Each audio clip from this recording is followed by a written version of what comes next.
Hello guys, हमारा जो topic आज का है कार्बोहाइड्रेट। हम अपने सेशन को कंटिन्यू करेंगे। स्टार्ट करते हैं कार्बोहाइड्रेट की डेफिनेशन से। सर, कार्बोहाइड्रेट की डेफिनेशन क्या है?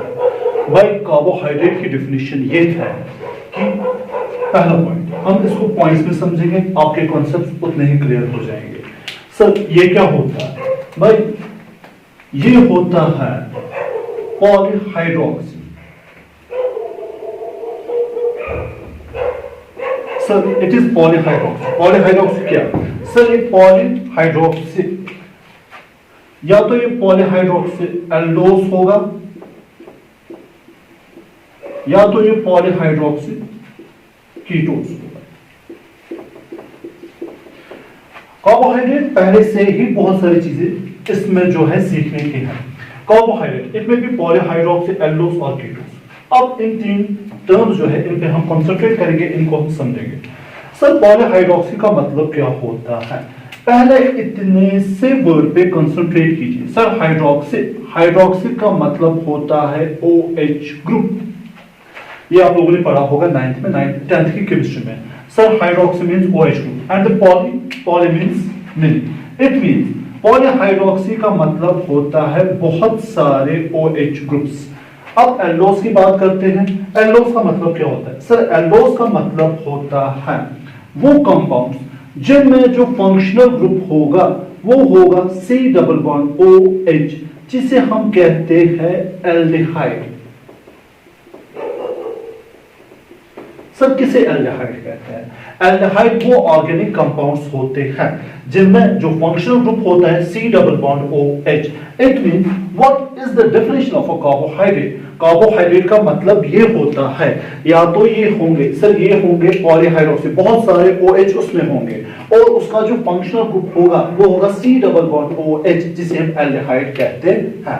अच्छा, अब सर नेक्स्ट, कीटोसिस किसे कहते हैं? कीटोसिस हम उन ऑर्गेनिक कंपाउंड्स को कहते हैं जिनमें जो फंक्शनल ग्रुप होता है वो होता है C डबल बॉन्ड O, जिसे हम कहते हैं कीटोन ग्रुप।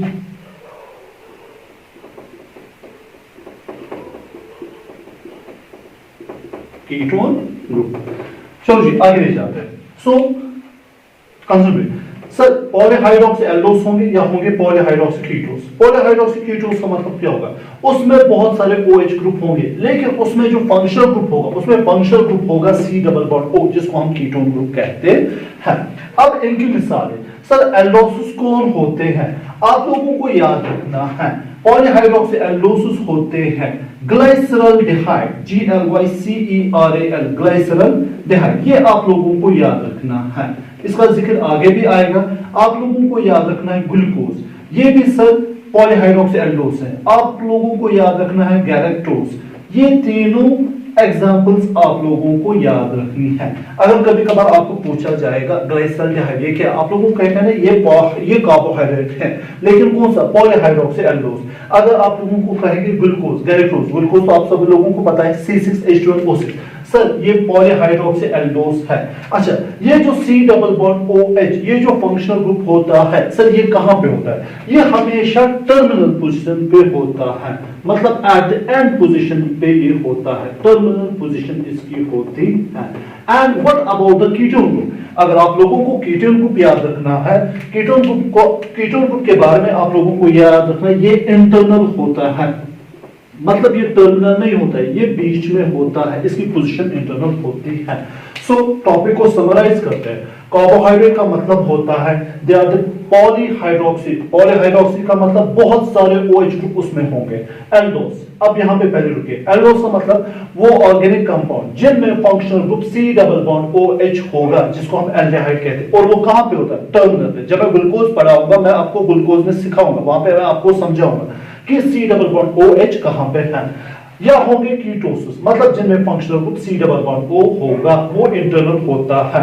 एग्जांपल एल्डोसिस की एग्जांपल ग्लाइसरल्डिहाइड, ग्लूकोज, गैलेक्टोज। अब कीटोन की एग्जांपल, कीटोन में आप याद रखिए di hydroxy acetone, di hydroxy acetone, ये आपको याद रखना है। यहाँ पे रुकिए, एक चीज मैं आपको यहाँ पे हिट दूंगा। अभी जब मैं कार्बोहाइड्रेट के टाइप पढ़ाऊंगा, मैं वहां पे आप लोगों को इन दो चीजों का जिक्र आएगा, एक तो ग्लाइसोल्डिहाइड का भी जिक्र आएगा, डाइहाइड्रोक्सी एसीटोन का भी जिक्र आएगा। इन दोनों को याद रखें, क्योंकि जब आप रेस्पिरेशन पढ़ोगे प्लांट फिजियोलॉजी में, जब आप अपने रेस्पिरेशन पढ़ोगे, ठीक है, प्लांट फिजियोलॉजी में रेस्पिरेशन कैसे होती है, या आप लोग पढ़ोगे सेल्यूलर रेस्पिरेशन, वहां पे इन दोनों का जिक्र बहुत इस्तेमाल होता है। ग्लाइसोल्डिहाइड का भी इस्तेमाल होता है, डाइहाइड्रोक्सी एसीटोन का भी जिक्र होता है। अच्छा, और कौन सी चीज सर हमें याद रखें, कीटोस में क्या आता है, डाइहाइड्रोक्सी एसीटोन, और उसमें आता है फ्रुक्टोज। फ्रुक्टोज को हम फ्रूट शुगर भी कहते हैं। It was about the definition of a carbohydrate. इतनी ही सर इसकी डेफिनेशन नहीं, अब एक पॉइंट पेंडिंग है। अब कौन सा पॉइंट पेंडिंग है सर, या तो ये होंगे पॉलीहाइड्रोक्सी एल्डोस, या तो होंगे पॉलीहाइड्रोक्सी कीटोस, और इनके and their condensation product. Sir condensation product ये समझाए, and their condensation product, look at the definition, ठीक है। अब इस पॉइंट को हम समझेंगे कि कंडेंसेशन प्रोडक्ट किसे कहेंगे। मैं आप लोगों को इस पॉइंट को ऐसे समझाऊंगा, देखिए यहां पे सपोज, हाँ, ये जो ट्रायंगल है ये एल्डोस है, ये हमने माना, ठीक है, ऐसे नहीं होता है, मैंने मान लिया। ये जो ट्रायंगल है ये एल्डोस है, ठीक है। अब ये दूसरा ट्रायंगल है, ये भी एल्डोस है। पॉलीहाइड्रोक्सी एल्डोस को क्या कहेंगे, वो तो कार्बोहाइड्रेट है, इसका मतलब ये कार्बोहाइड्रेट है, ये कार्बोहाइड्रेट है। इनमें पोटेंशियल ये होता है, ये आपस में मिल सकते हैं, ये आपस में बॉन्ड बना सकते हैं। सर अगर एक एल्डोस, पॉलीहाइड्रोक्सी एल्डोस दूसरे पॉलीहाइड्रोक्सी एल्डोस के साथ मिलेगा तो वहां पे एक बॉन्ड बनेगा, जिस बॉन्ड को हम कहते हैं glycosidic bond. Sir what does the word glycosidic bond mean? भाई ग्लाइकोसाइडिक बॉन्ड वो बॉन्ड होता है जो दो एल्डोसिस के बीच में होता है, ये हमेशा मोनोमर्स ऑफ कार्बोहाइड्रेट के बीच में होता है। ग्लाइकोसाइडिक बॉन्ड वो बॉन्ड होता है जो कार्बोहाइड्रेट में पाया जाता है, उसके मोनोमर्स के बीच में। अब दो पॉलीहाइड्रोक्सी एल्डोस यहाँ पे, एक रेड वाला है, दूसरा ब्लैक वाला है, ये दोनों आपस में मिल रहे और नया कंपाउंड इन्होंने बनाया। ये जो नया कंपाउंड है, ये अभी नया कंपाउंड है, ये कंपाउंड भी कार्बोहाइड्रेट है। ये मैं आपको समझाना चाहता हूं। सर ये जो कंपाउंड है, ये कंपाउंड भी कार्बोहाइड्रेट। कौन सा कंपाउंड? जो बना जब दो एल्डोसिस आपस में मिले, ठीक है। लेकिन सर आपने कहा एंड देयर कंडेंसेशन प्रोडक्ट, वो तो समझे ना, जब ये आपस में मिलते हैं वहां पे हमेशा पानी बाहर निकलता है, H2O, ठीक है। It is called condensation. Sir मतलब जब दो मोनोमर्स आपस में मिलेंगे, ग्लाइकोसाइडिक बॉन्ड बनाएंगे, और जो नया बनेगा वो भी कार्बोहाइड्रेट है, लेकिन during their formation the water वो बाहर निकलता है, डिहाइड्रेट होता है, वाटर वहां से बाहर निकलता है। इसलिए हम कहते हैं अगर एल्डोसिस, पॉलीहाइड्रोक्सी एल्डोसिस आपस में मिलेंगे वो भी कार्बोहाइड्रेट है, अगर पॉलीहाइड्रोक्सी कीटोसिस आपस में मिलेंगे वो भी कार्बोहाइड्रेट है। It was the definition of a carbohydrate. इसको मैं अब समराइज करता हूं, कार्बोहाइड्रेट पॉलीहाइड्रोक्सी एल्डोस होंगे या कीटोस होंगे, ठीक है, या उनके कंडेंसेशन प्रोडक्ट। कंडेंसेशन का मतलब जब उनके या पॉलीहाइड्रोक्सी एल्डोस आपस में मिलेंगे या पॉलीहाइड्रोक्सी कीटोस आपस में मिलेंगे, उनके मिलने से वहां पे पानी बाहर निकलता है, जिसकी वजह से वहां पे ग्लाइकोसाइडिक बॉन्ड बनता है, और जो नया स्ट्रक्चर बनता है, नया कंपाउंड बनता है, वो भी कार्बोहाइड्रेट होता है। ये थी इसकी केमिकल, ये थी इसकी डेफिनेशन। नेक्स्ट चीज क्या सीखनी है हमें, अब देखिए यहां पे इस कार्बोहाइड्रेट को अगर आप नाम पे कंसंट्रेट करोगे कार्बोहाइड्रेट, इस कार्बोहाइड्रेट का नाम ये कहता है, ये जो कार्बन है इस कार्बन के साथ पानी है, वही होगा कार्बन हाइड्रेट, ठीक है। कार्बन के साथ पानी है, कार्बन के हाइड्रेट मतलब कार्बन को पानी दिया गया है, कार्बन के साथ वाटर प्रेजेंट है। इसलिए हम इसके अगर फॉर्मूला देखेंगे वो होते CnH2n, ये है कार्बन और कार्बन के साथ पानी है। इस फॉर्मूला को हम ऐसे लिखते हैं, CH2O और यहां पे ब्रैकेट बाहर और यहां पे N लिखते हैं। ये जो N है ये एक तो कार्बन के साथ भी मल्टीप्लाई है, ये N वाटर के साथ भी मल्टीप्लाई है, एक हाइड्रोजन के साथ भी मल्टीप्लाई, ये ऑक्सीजन के साथ भी मल्टीप्लाई है। कार्बोहाइड्रेट का जो अल्फाज है इसको हम सैकराइड भी कहते हैं, कार्बोहाइड्रेट्स को हम सैकराइड भी कहते हैं। क्यों सर इनको सैकराइड क्यों कहते हैं? क्योंकि इनको हमने लिया है एक वर्ड, उसको सैकर कहते हैं।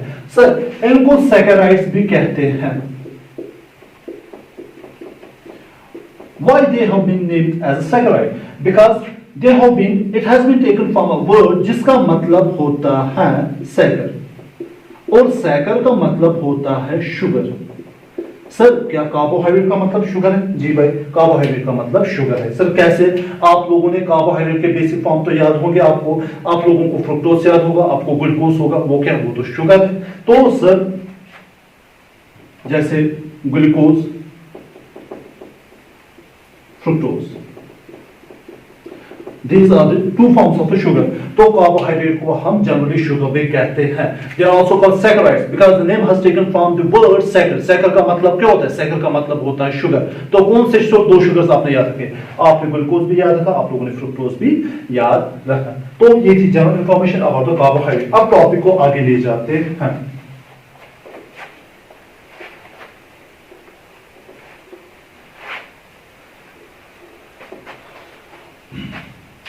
देखिए भाई, अब जो हमारा नेक्स्ट टॉपिक है सर कार्बोहाइड्रेट के बारे में। इस कार्बोहाइड्रेट को हमने दो क्लासेस में डिवाइड किया है। दो क्लासेस में सर, एक स्मॉल है, दूसरा बड़ा है, उसको कॉम्प्लेक्स कहेंगे या लार्ज कहेंगे, बाहर में यहां पे कॉम्प्लेक्स भी होगा। स्मॉल कार्बोहाइड्रेट में दो चीजें आते हैं। एक को हम कहते हैं मोनोसैकेराइड्स,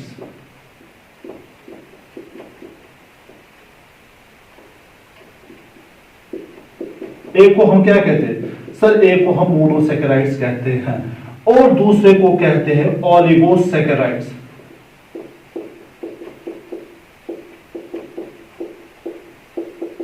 सर कार्बोहाइड्रेट की टाइप्स, कार्बोहाइड्रेट के दो टाइप्स है, स्मॉल, कॉम्प्लेक्स। स्मॉल में दो है, मोनोसैकेराइड, ओलिगोसैकेराइड। एंड कॉम्प्लेक्स में क्या आता है सर? कॉम्प्लेक्स में आते हैं पॉलीसैकेराइड्स।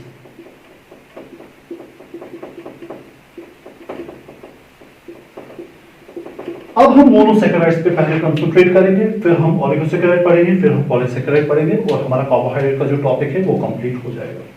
मोनोसैकेराइड्स को पकड़िए। मोनोसैकेराइड्स को हम समझेंगे कि मोनोसैकेराइड किन्हें कहते हैं। मोनोसैकेराइड सर ये सिंपल होते हैं, सिंपल मॉलिक्यूल्स। इनको समझिए। देखिए मैं समझाऊंगा सिंपल मॉलिक्यूल मतलब क्या है। यहां पे अगर आप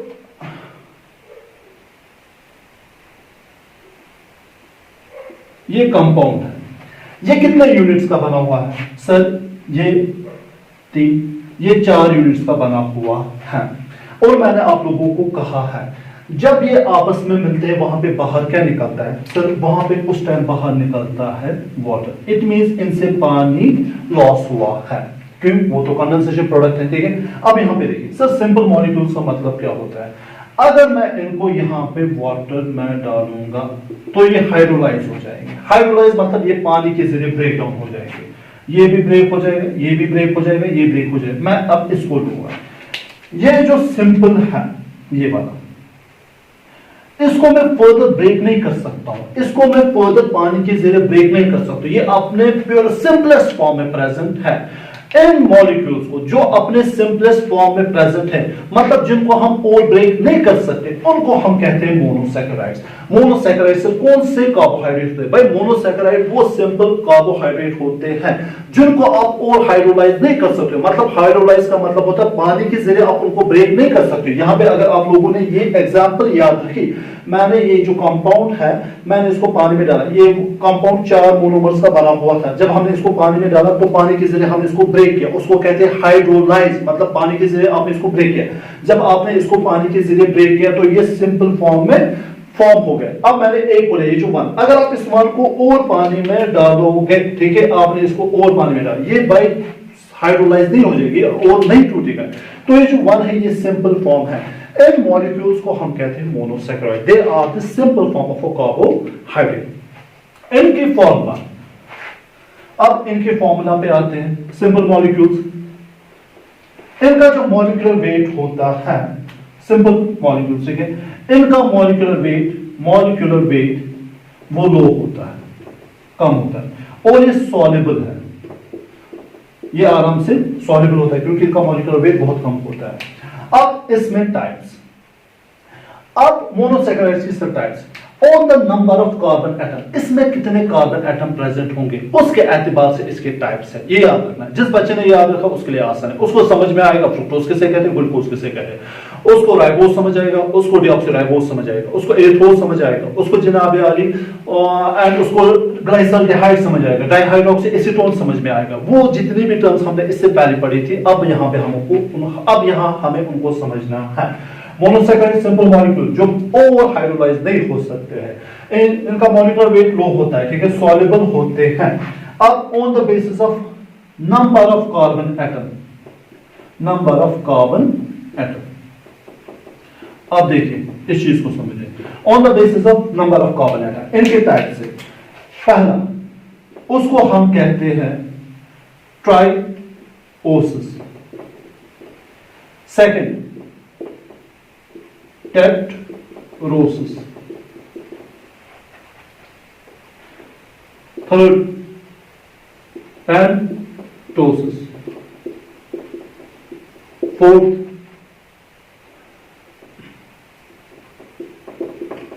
हेक्सोसिस, फिफ्थ हेप्टोसिस। चलो जी, मोनोसैकेराइड्स की जनरल फॉर्मूला CN H2NON। अब बनाइए सर ट्रायोस की फॉर्मूला, ट्रायोस में कार्बन एटम 3 होते हैं, तो क्या बनेगा, फॉर्मूला बनेगी C3, 2 3 6 H6O3, ये इनकी फॉर्मूला होती है C3H6O3। इसमें एग्जांपल आएगा ग्लाइसरल्डिहाइड।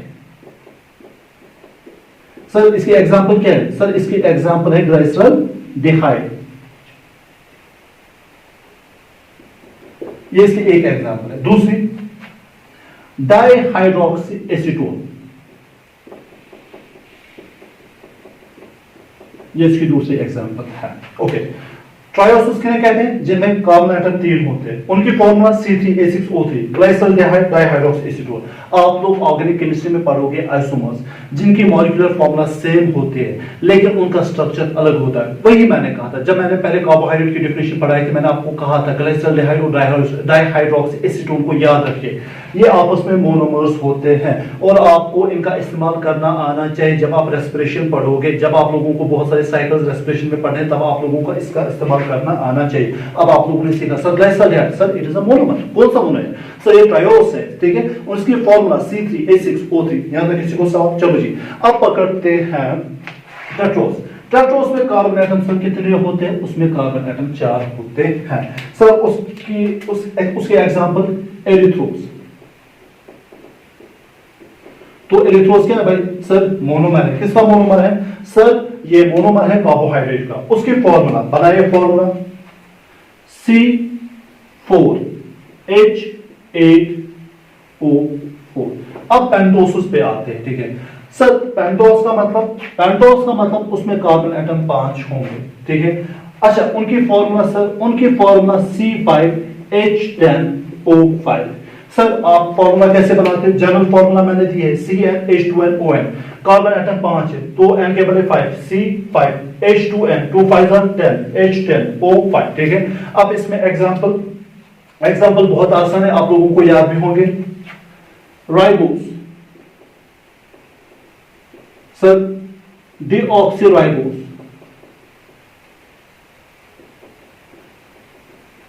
Next ribulose. यहां तक इसको सवाल।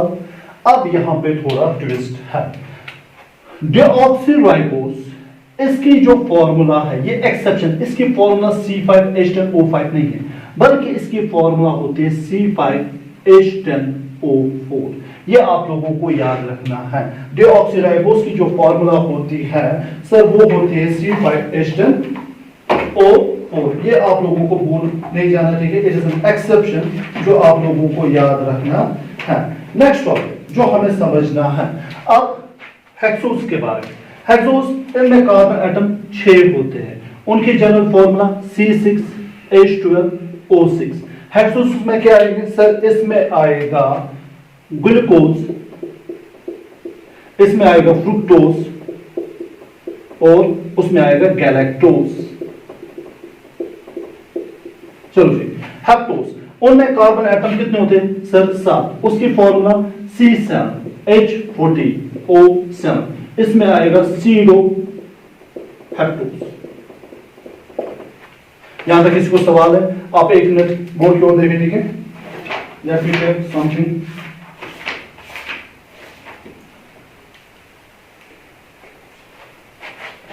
सीरो हेप्टुलोज।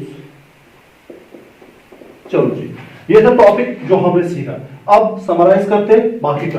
सर कार्बोहाइड्रेट स्मॉल, इसमें मोनोसेकेराइड आएंगे, ओलिगोसेकेराइड। मोनोसेकेराइड में, ठीक है सर, मोनोसेकेराइड में आएंगे जो सिंपल मॉलिक्यूल्स होंगे, जो और हाइड्रोलाइज नहीं होंगे, जिनका मॉलिक्यूलर वेट लो होगा, जो सॉल्युबल होगा। नंबर ऑफ कार्बन एटम्स पे इसके टाइप्स है। ट्रायोस, जिसमें कार्बन एटम 3, इसमें glyceraldehyde dihydroxy acetone, dihydroxy acetone. Tetrose, जिसमें कार्बन एटम 4, एरिथ्रोस, और उसमें क्या आएंगे C4H8O4। पेंटोस, जिसमें कार्बन एटम 5 है, उसमें क्या आएगा राइबोस, डीऑक्सीराइबोस, रिबोलोज। डीऑक्सीराइबोस एक्सेप्शन है, उसकी फॉर्मूला है C5H10O4। हेक्सोस में जिसके कार्बन एटम 6, C6H12O6, उसमें ग्लूकोज आएगा, फ्रुक्टोज आएगा, गैलेक्टोज आएगा। And what about the heptose? Heptose में कार्बन एटम 7 आएंगे सर, C7H14O7, सीडो हेप्टुलोज उसकी एग्जांपल है। It was about the monosaccharide.